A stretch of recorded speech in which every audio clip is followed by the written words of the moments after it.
The first speaker I have is Evelyn Robertson. My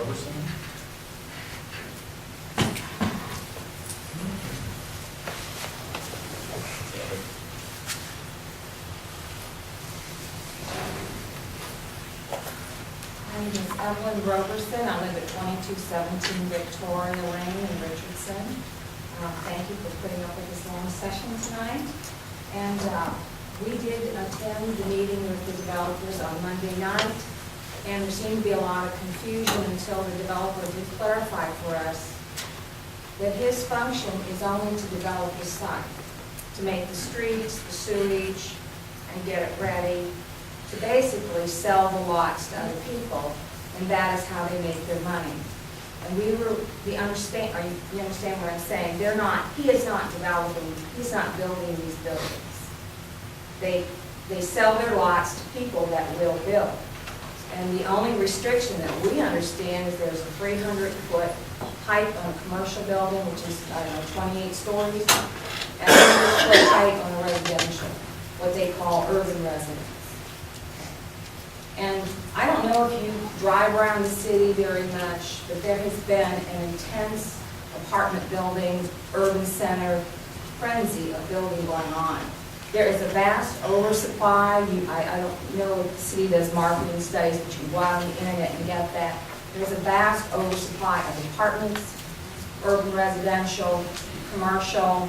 I don't know if you know that there's $1 trillion of commercial real estate going bankrupt across the country. There are buildings in downtown Dallas going for half price. We've had the Block, it's in bankruptcy.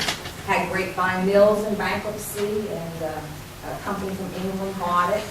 So I think we need to be really careful and not do the same of what they're doing everywhere with all this dense development. I don't think people move to Richardson to live in an area like the Galleria with the toll road and LBJ. And uptown, you go down all the way from Central, from Presbyterian, all the way downtown. It's just super dense apartment building, what you call urban residence, 4 stories high or more. And I don't know, have you ever gone into those areas? They're crazy to drive around, they're expensive, and they're not family oriented. They don't have play areas for children. So it's just basically putting in as many units as possible. And I think that the function of these developers is to maximize their profit. So putting in the streets is what they're there to do, and then sell to whoever wants to build that maximizes their profit under those guidelines of 300 feet and 100 feet.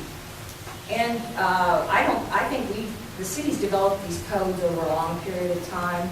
Surely we have development codes, planned development that can handle these situations. It just wouldn't give them the density that they want. And I would ask you to vote against this. And I just don't think people really want all this super high-rise, dense development.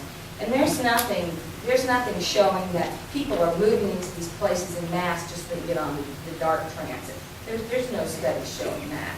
So again, I would ask you to consider that. We are a residential community along those areas, and I would hope that you would have them go back and come up with some other kind of development plan. But keep in mind that they're just there to develop those lots and sell them.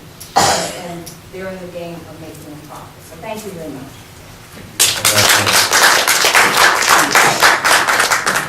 Next card I have is